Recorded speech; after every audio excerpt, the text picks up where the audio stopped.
Bien-aimés, aujourd'hui, à la table du Seigneur, j'ai le privilège de partager avec vous une réunion qu'on a eue en ligne. Donc, des bien-aimés se sont connectés un peu de partout et nous passons donc des moments autour de la parole. Si ça vous intéresse de vous connecter à une de ces réunions, vous êtes vraiment libre. Il vous suffit de nous informer. Donc, par les commentaires ou en envoyant un courriel à notre adresse, à la table du Seigneur, en un seul mot, à la table du Seigneur, @gmail.com. Et là, on va se faire le plaisir de vous envoyer le lien de connexion. Donc, la réunion que je vais vous partager aujourd'hui, le titre de la réunion, c'est « Demeurer ferme ». C'est basé sur Galates chapitre 5, le verset 1er. Bienvenue à la table du Seigneur. Yeah! Alors, sans plus tarder, je vais vous laisser suivre la réunion. Allez, soyez bénis. Alléluia. Galates 5, verset 1. L'apôtre Paul dit, Christ nous a affranchis pour la liberté. Vous voyez? Le Seigneur Jésus-Christ nous a affranchis pour la liberté. Maintenant, le mot là, affranchi, ça veut dire rendre libre. Mais il y a une précision, que c'est vraiment pour rendre libre de l'esclavage. Vous voyez? Oui. Donc, ce passage-là de Galates chapitre 5, verset 1 dit que Christ nous a délivrés de l'esclavage de Satan. Christ nous a délivrés de l'esclavage des maladies, du péché, des afflictions, des infirmités. Christ nous a délivrés de cela. Pourquoi? Pour que nous puissions vivre dans la liberté. Vous voyez? Pour que nous puissions vivre dans la liberté. Mais non, c'est quand nous parlons ici de la liberté, on parle ici de la liberté en Christ. Pas de la liberté des gens qui ne connaissent pas Dieu. Parce que quand les gens qui ne connaissent pas Dieu disent que je suis libre, eux, ils parlent d'autre chose. Ils parlent de libre de vivre dans le péché. Vous comprenez? Mais ce n'est pas de ça qu'il s'agit. Ici, il s'agit de vivre libre en Christ. Vous voyez? Donc tu es libre par rapport à l'oppression de Satan. Satan ne peut plus dominer sur toi. Les démons ne peuvent plus dominer sur ta vie. La maladie ne peut plus dominer ta vie. Vous voyez? Oui. Parce que Jésus t'a délivré de l'esclavage de la maladie. Il t'a délivré de l'esclavage des démons. Il t'a délivré de l'esclavage des sorciers, des magiciens. Amen. Vous voyez? Amen. Mais non, ça veut dire quoi ça? Ça veut dire que si jamais la maladie attaque ton corps, si jamais un démon veut oppresser, parce que vous savez, vous connaissez, peut-être que vous ne connaissez pas, mais vous avez déjà entendu parler de cela, qu'il y a ce qu'on appelle l'oppression démoniaque. Nous ici au Canada, il y a, en tout cas au Québec ici, il y a pas longtemps, il y a un monsieur qui est marié et a des enfants. Il est rentré, il était chauffeur de bus. Il était chauffeur de bus. Il a pris le bus. Il est allé entrer dans une garderie. Oui, vous vous rendez compte? La garderie là où sont les petits enfants. Il est entré, vous vous rendez compte? Les gros bus là, comme les bus de Paris là. Dans la RATP. Il a pris le gros bus là. Il est entré dans la garderie. Et il a fait des dégâts. Les enfants sont morts. Mais c'est quelqu'un, c'est quelqu'un de normal. Qui avait des voisins, tout le monde le connaissait. Et un jour, il fait un truc comme ça. Vous dites, mais qu'est-ce qui s'est passé? Oui. Sœur Evelyne, tu as levé la main? Mais est-ce qu'il a été mis en prison? Ah oui, bien sûr. Mais d'abord, on l'a mis à l'hôpital pour le soigner. Parce qu'on se rend compte que même les gens du monde, ils se rendent compte que c'est pas normal. Vous voyez? Mais sauf que eux se limitent seulement sur le plan humain.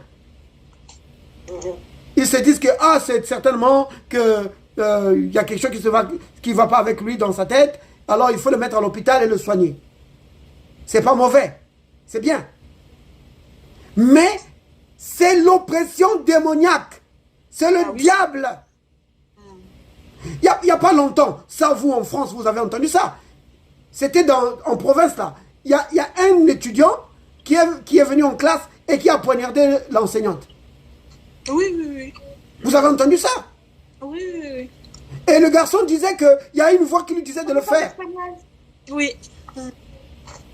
Vous voyez? Mais qu'est-ce qui pousse les gens à faire ça? C'est le diable. C'est les puissances démoniaques. Maintenant, la Bible dit que Christ nous a délivrés de tout ça. Vous comprenez? Mais maintenant, écoutez maintenant très bien. Parce que quelqu'un pourrait dire, mais s'il nous a délivrés de tout ça, mais pourquoi il y a toujours telle chose dans ma vie? Ah, c'est parce que la Bible te dit que ça ne va pas fonctionner d'une manière automatique. Vous voyez?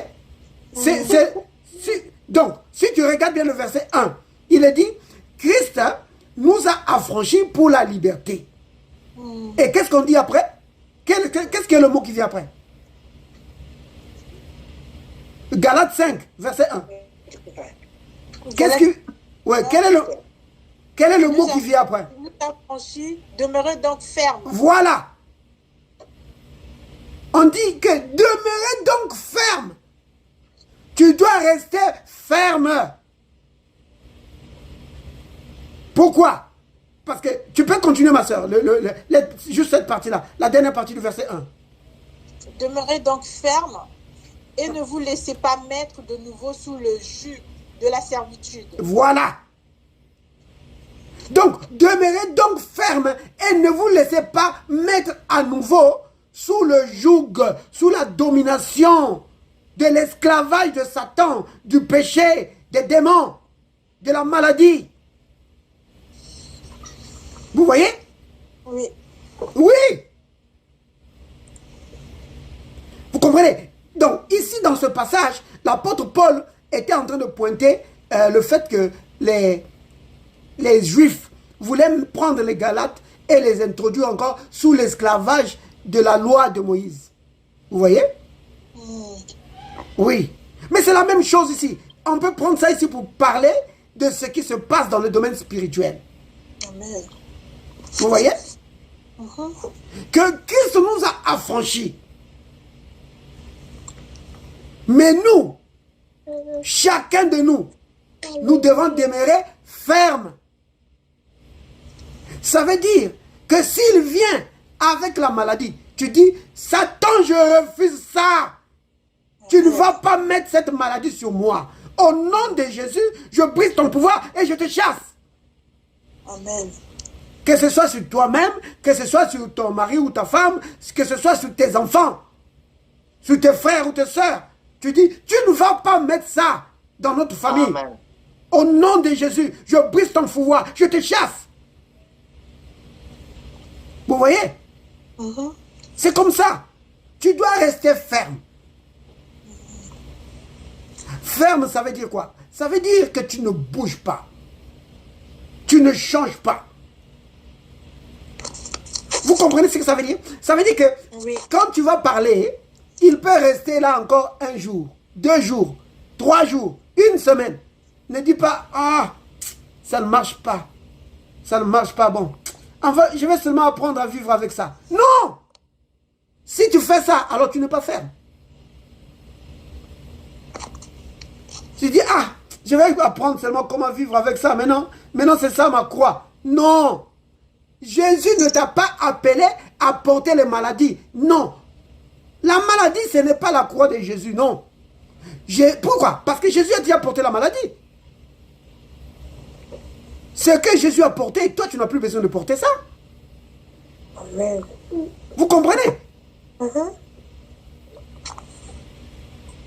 Jésus a porté nos péchés. Il a pris ça sur lui. Il a pris nos maladies. Tu n'as plus besoin de porter ça. Vous comprenez? Oui. Donc tu dois rester ferme. Tu dis que tu dois partir. Je t'ai dit que tu pars. Au nom de Jésus, tu dois partir. Tu ne peux pas rester dans mon corps. Parce que Jésus m'a libéré de la maladie. Amen. Démon, tu ne peux pas dominer sur moi. Esprit impur, je te chasse avec toutes tes pensées bizarres. Je te chasse. Oui. Parfois, il vient avec toutes sortes de pensées. Tu chasses, tu dis, au nom de Jésus, ces pensées-là, ce n'est pas à moi. Parce qu'il peut dire, oh, c'est toi qui penses comme ça. Il dit, non. Moi, j'ai des pensées conformes à la parole. J'appartiens à Jésus. Mes pensées sont pures. Ces pensées ne viennent pas de moi. Ça vient de toi, Satan. Je te chasse. C'est comme ça. Et tu restes ferme. Vous comprenez, bien-aimé? Oui. Tu dois rester ferme. Si tu ne restes pas ferme, oh, il va en profiter. Il va en profiter pour te faire du mal. Il va s'installer. C'est pourquoi l'apôtre Paul dit, ne vous laissez pas mettre. Vous comprenez? C'est laisser faire. Ne te laisse pas faire. Vous voyez? C'est comme, vous avez déjà vu peut-être ça à la télé ou sur YouTube, un combat de boxe. Un boxeur qui se fait cogner, pam, pam, pam, on le cogne, lui il est seulement là. Il dit, oh, mais défends-toi. On lui donne seulement de coups, bah, bah, bah. Et puis, vous pensez qu'il va rester longtemps? Non, il va tomber. Si on lui donne des coups, 1, 2, 3, 4, 5, il ne se défend pas. Mais c'est fini, il va tomber. Bah oui. C'est ça, bien-aimé. Tu dois aussi, s'il te donne des coups, que tu as mal ici, toi aussi donne-lui les coups. Vous savez comment il faut donner les coups, n'est-ce pas? Oui. On donne des coups comment? Comment tu vas donner des coups à Satan ou aux démons? Tu leur donnes des coups comment? Je vais le défendre. Oui, mais comment? Tu fais comment? Qu'est-ce que tu dois faire? Prière. En prière. Avant la prière, Il faut attaquer la parole. prière autour de la prière. La prière. Priez la parole du Seigneur. Oui, mon frère, la parole. N'oubliez pas une chose. On en a parlé tout dernièrement. Que la parole de Dieu, c'est quoi? Qu'est-ce que c'est? C'est notre arme. Oui. C'est quelle arme? C'est l'épée de l'esprit. Donc, si tu veux frapper l'ennemi, tu le frappes avec la parole de Dieu. Vous comprenez? Oui. Pas avec les larmes. Pas avec les larmes. Les larmes, ça fait rien. Oh, mais moi, qu'est-ce que j'ai fait? Oh, qu'est-ce que j'ai fait vraiment? Moi, j'ai rien fait. Je n'ai rien fait à personne. Pourquoi des choses comme ça m'arrivent? Oh, vraiment. Oh. Donc, tu es là en train de vraiment d'avoir pitié de toi-même. Et tu penses à toi-même, tu dis, oh, et pourtant j'ai fait seulement le bien. Pourquoi maintenant ça m'arrive? Oh, pourquoi? Pourquoi? Tu commences à pleurer. Ça va rien changer. Ça va rien changer. Tu penses que Satan il va dire, ah, il est en train de pleurer, je vais le laisser. Non, au contraire. Il va dire, oh, celui-là, je l'ai bien eu. C'est ça qu'il va dire. C'est ce qu'il va dire. Non. Il faut riposter avec la parole. Vous comprenez? N'oubliez pas. N'oubliez pas que vraiment, nous sommes en train de traiter avec quelqu'un qu'on appelle le méchant. Vous connaissez des gens ici sur la terre qui sont méchants. Mais il n'y a pas quelqu'un qui soit aussi méchant que Satan. Ah. Oh, Jésus l'appelle le méchant. Donc ce n'est pas en pleurant là tu vas penser que ça va changer. Non. Lui, il comprend qu'un seul langage. C'est la force, mais pas n'importe quelle force. La force du Saint-Esprit. Par la parole, tu lui frappes. Bam! Tu dis, Satan, au nom de Jésus, je brise ton pouvoir. Dès qu'il entend ce nom de Jésus-là, je brise ton pouvoir. Hey! Là, ça le frappe. Bam! Tu dis, j'appartiens à Christ. Mon corps appartient à Christ. Il n'y a pas de place pour la maladie. Je brise ton pouvoir. Je te chasse. Tu n'as pas le droit. Tu n'as pas le droit de mettre tes mains sales sur mon corps. Tu dégages. Hey! Vous comprenez? C'est comme ça que tu le frappes. Bien-aimé, ne pense pas que, oh, mais ça c'est juste parler ça, mais ça c'est juste parler. Non, c'est pas juste parler. Tu es en train de le frapper. La parole de Dieu a une puissance incroyable. La parole de Dieu a une puissance pour créer des choses. La parole de Dieu peut créer. Vous savez, comment Dieu a-t-il fait pour créer le monde? Par la parole. Par la parole, n'est-ce pas? Il a parlé. Oui. Mais quelqu'un pouvait être là et dire, ah, il dit que la lumière soit. Est-ce que la lumière peut venir comme ça? Oh, il aurait dû faire quelque chose pour que la lumière... Non. Il a seulement parlé. Et puis après, la Bible dit quoi? Et la lumière fut. Amen. Vous voyez? Ah oui. C'est comme ça. Dieu a parlé seulement. Et les choses étaient là. Quand Jésus s'est trouvé devant la tombe de Lazare, qu'est-ce qu'il a fait? Il a parlé. Il a parlé. Il a dit, Lazare, sors. Et les gens lui disent, cet homme c'est rigolo. Il est devant un mort et il dit, Lazare, sors. Est-ce que même le mort, parce que le mort il entend même. Il est mort, non? Il n'entend rien. Oh, c'est rigolo. Vous voyez, c'est rigolo. Mais la Bible dit quoi? Après quelque temps, on a vu quelqu'un en train de sortir de sautiller. Oui, oui. La parole de Dieu a la capacité de créer un corps. Elle a la capacité de créer un organe. Parce que n'oubliez pas que cet homme-là, Lazare, il était mort depuis plusieurs jours. Et sa soeur disait qu'il sentait déjà mauvais. Oui.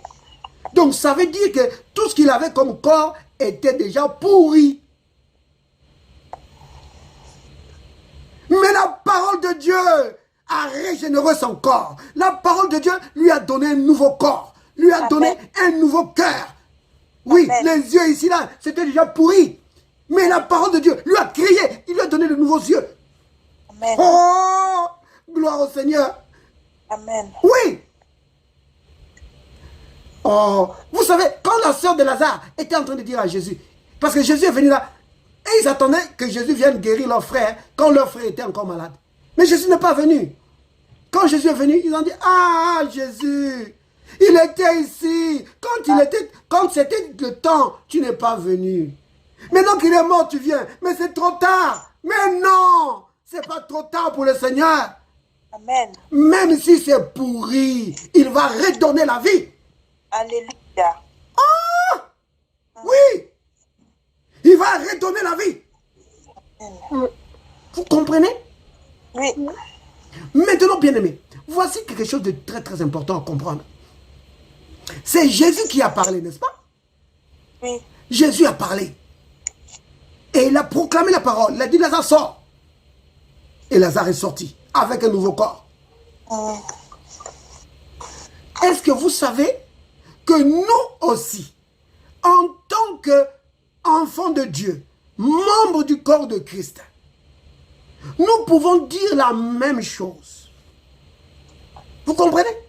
C'est-à-dire que tu peux parler à ton corps. S'il y a une partie de ton corps qui ne fonctionne pas bien, parle à ton corps. Si c'est ta main, tu dis, ma main, au nom de Jésus, je proclame la vie sur toi. Tu es en bonne santé, ma main. Sois régénéré. Que toutes les fonctions reviennent dans ton corps, dans mon corps, au nom de Jésus. Ma main. Vous comprenez? Amen. Et c'est une situation dans la famille. Tu parles à la situation. Tu dis au nom de Jésus, je parle à la situation. Maintenant, c'est le temps que tu sois maintenant arrangé, restauré. Oui. Vous comprenez? C'est vraiment important. Donc, Christ nous a délivrés de l'esclavage du péché. Il nous a délivrés de l'esclavage des démons, de Satan, des sorciers, des magiciens. Personne ne peut nous nuire. À condition que tu puisses rester ferme. Oui, tu dois parler. Tu dois dire maladie, ce n'est pas ta place dans mon corps. Vous comprenez? C'est vraiment important. Si tu ne le fais pas, lui, Satan va prendre ça comme si tu acceptais quoi. Oui, tu as accepté sa domination, il va dominer sur toi. Tu vas rester ferme, tu dis maladie, tu dois partir. Tu n'as pas de place dans mon corps, tu dois partir. Satan, je brise ton pouvoir sur ma vie. C'est vraiment important, bien-aimé. Parce que souvent, les enfants de Dieu se demandent, ils disent, oh Seigneur, pourquoi est-ce que tu ne me guéris pas? Seigneur, oh, pourquoi tu ne fais pas quelque chose? Non, le Seigneur veut que toi, tu fasses quelque chose. Le Seigneur veut que... Parce que lui, il l'a déjà fait. Tu comprends? Oui. Le Seigneur t'a déjà délivré. Il t'a déjà guéri. Parce que quand tu lui dis, oh Seigneur, pourquoi tu me délivres? Mais lui va te dire, mais je t'ai déjà délivré. Mais pourquoi tu ne me guéris pas? Il dit, mais je t'ai déjà guéri. Vous connaissez 1 Pierre 2, 24, n'est-ce pas?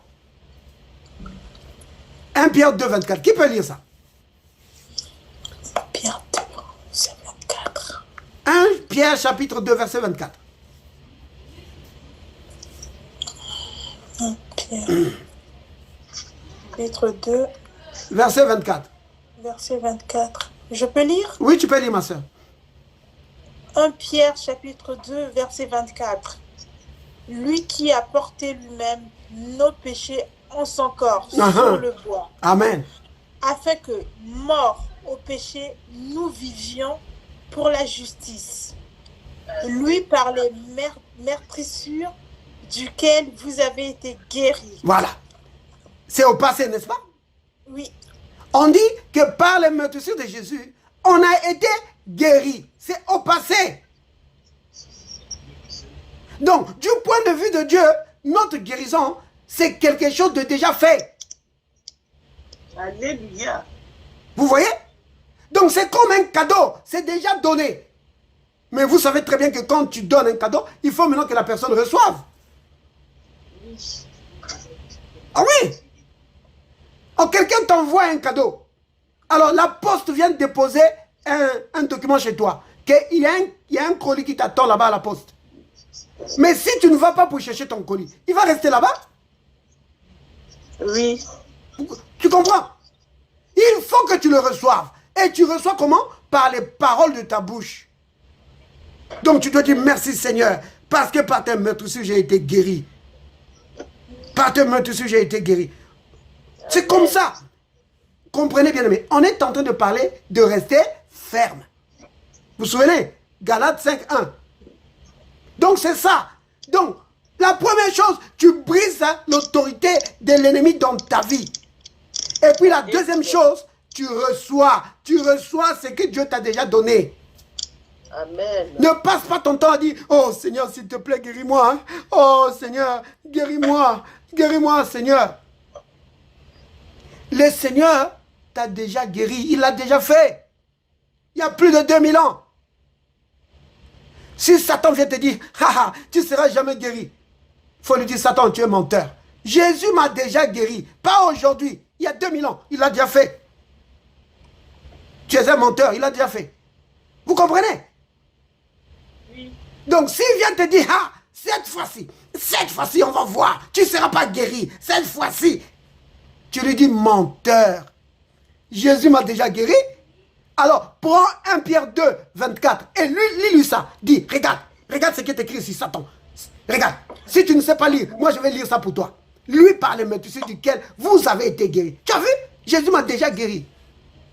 Donc quand tu dis que je ne serai pas guéri, tu es menteur, tu es en train de mentir. Vous comprenez? Oui. C'est comme ça qu'il faut traiter avec lui. Montre-lui la parole. Montre-lui la parole. Et il reconnaît la parole, il va savoir. Ça va le frapper. Et après tu dis, Seigneur Jésus, merci. Merci parce que par tes meurtrissures, j'ai été guéri. Je suis libre de toute maladie. C'est comme ça. Et tu restes ferme. Et tu vas le voir. Tu vas le voir dans ta vie. En fait, hein, bien aimé, quand tu proclames la parole comme ça, quand tu confesses ta guérison comme ça, ce que tu es en train de faire, c'est que tu es en train de fortifier ta foi. Tu es en train d'activer ta foi. Amen. Et ta foi va saisir.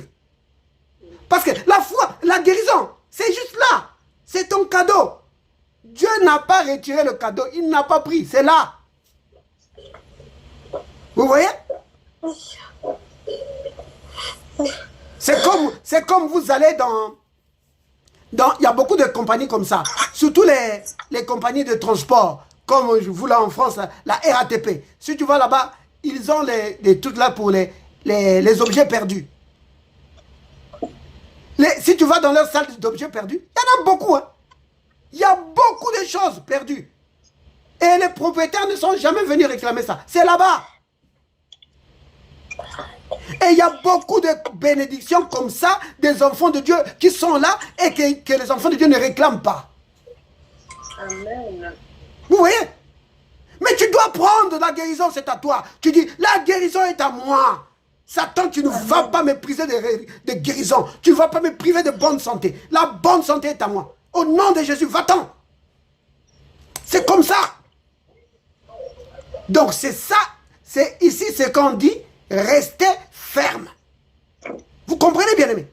Tu restes ferme.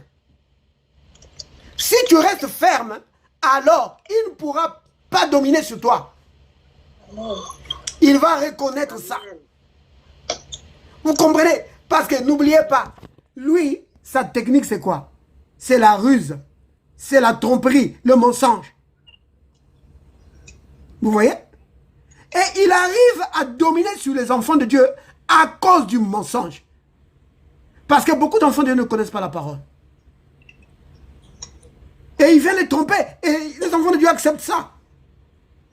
Et alors nombreux vont penser que c'est Dieu qui ne veut pas le guérir. Oh Seigneur, pourquoi tu ne me guéris pas?